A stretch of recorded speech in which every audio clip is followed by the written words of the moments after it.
അച്ഛനാണ് നമ്മളെ കൂടുതൽ. ഇന്ന് നമുക്ക് കേരള നവോത്ഥാനത്തിലെ കുറച്ച് സാറിൻ്റെ വീഡിയോയുടെ താഴെ ഒരു കമൻ്റാണ്.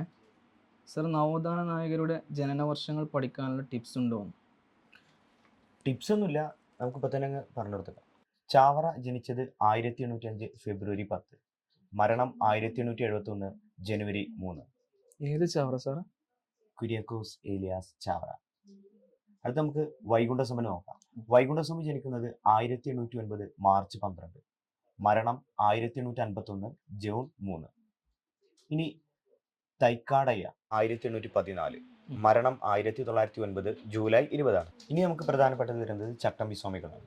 ചട്ടമ്പി സ്വാമികൾ ജനിക്കുന്നത് 1853 ഓഗസ്റ്റ് 25, മരണം 1924 മെയ് 5.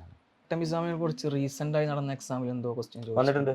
ചട്ടമ്പിസുമായി ബന്ധപ്പെട്ട ശരിയല്ലാത്ത പ്രസ്താവന ഏതെന്നായിരുന്നു ചോദ്യം. അതിൽ ഫസ്റ്റ് ഓപ്ഷൻ ഉണ്ടായിരുന്നത് 1851 ഓഗസ്റ്റ് 25 എന്നായിരുന്നു. നമ്മൾ പറഞ്ഞു ഇങ്ങനെ 1853 ഓഗസ്റ്റ് 25 ജനിക്കുന്നത് ആര്? ചട്ടമ്പി സ്വാമി അല്ലേ. അപ്പോൾ ഇവിടെ നമുക്കൊരു കറണ്ട് അഫെയർ ഉണ്ട്. എങ്ങനെയാ? ചട്ടമ്പി സ്വാമികളുടെ ഈ ജന്മവാർഷികം ഉണ്ട്. 2023 170ാം ജന്മവാർഷികം ആചരിച്ച വ്യക്തി കൂടിയാണ് ആര്? ചട്ടമ്പി സ്വാമികൾ. ഓക്കെ, ഇനി നമുക്ക് കേരള നവോത്ഥാനത്തിന് പിതാവ് എന്നറിയപ്പെടുന്ന ശ്രീനാരായണ ഗുരുവിൻ്റെ ജനിച്ച വർഷമാണ് 1856 ഓഗസ്റ്റ് 20, മരണം 1928 സെപ്റ്റംബർ 20. അപ്പോൾ ഞാൻ ചോദിക്കട്ടെ, 2023 ശ്രീനാരായണ ഗുരുവിൻ്റെ എത്രാമത്തെ വാർഷികമാണ് ആചരിച്ചത്? 167ാം ജന്മവാർഷികമായിരുന്നു. ഇനി 1863 നവംബർ 2 ജനിക്കുന്നത് ഡോക്ടർ പൽപ്പു, മരണം 1950 ജനുവരി 25. സാറേ, 1863 ജനിച്ച വേറെ നവോത്ഥാന നായകന്മാരൊക്കെ അല്ലേ ഉണ്ട്? അയ്യങ്കാളി ജനിക്കുന്നത് 1863 ഓഗസ്റ്റ് 28, മരണം 1941 ജൂൺ 18. അതുപോലെ തന്നെ ദേശീയ നേതാവായിട്ടുള്ള വിവേകാനന്ദൻ ജനിക്കുന്നത് 1863 ജനുവരി 12. ഓക്കെ, ഇനി നമുക്ക് വക്കം അബ്ദുൽ ഖാദർ മൗലവിയുടെ. ഓക്കെ, വക്കം അബ്ദുൽ ഖാദർ മൗലവി ജനിക്കുന്നത് 1873 ഡിസംബർ 28, മരണം 1932. ഓക്കെ, ഇവിടെ കഴിഞ്ഞ എക്സാമിന് എങ്ങനെയാണ് ചോദിച്ചതെന്നറിയോ?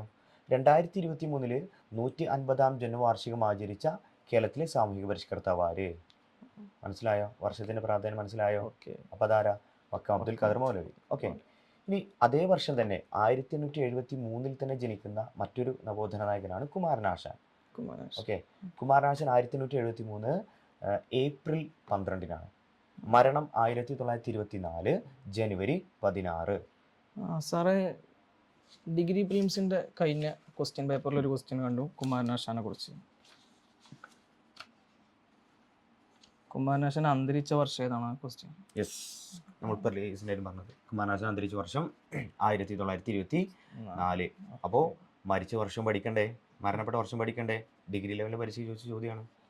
പിന്നെ മന്നത്ത് പത്മനാഭൻ 1878 ജനുവരി 2 മന്നം ജയന്തി. ഇനി അദ്ദേഹത്തിൻ്റെ മരണം 1970 ഫെബ്രുവരി 25. ഓക്കെ, ഇനി 1879 ഫെബ്രുവരി 17 ജനിക്കുന്നത് പൊയ്കയിൽ യോഹന്നാൻ. അദ്ദേഹത്തിൻ്റെ മരണം 1939. ഇനി പ്രധാനമായിട്ട് പഠിക്കേണ്ടത് 1885.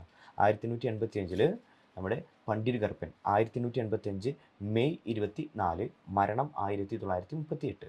അതേ വർഷം തന്നെ ജനിക്കുന്ന മറ്റൊരു വ്യക്തിയാണ് വാഗ്ബടാനന്ദൻ. 1885 ഏപ്രിൽ 27, അദ്ദേഹത്തിൻ്റെ മരണം 1939. ഇനി സഹോദരൻ അയ്യപ്പൻ 1889 ഓഗസ്റ്റ് 21, മരണം 1968 മാർച്ച് 6. ഓക്കെ, ഇനി വി ടി ഭട്ടതിരിപ്പാട് 1896 മാർച്ച് 26, മരണം 1982 ഫെബ്രുവരി 12. ഈ മരണപ്പെട്ട വർഷവും മുന്നേ ഒരു പരീക്ഷയ്ക്ക് ചോദിച്ചിട്ടുണ്ട്. അപ്പോൾ ഇത്രയെങ്കിലും പ്രധാനപ്പെട്ട വ്യക്തികളുടെ ജനിച്ച വർഷങ്ങളും മരണപ്പെട്ട വർഷങ്ങളും പഠിച്ചിരിക്കുന്നത് നല്ലതാണ്.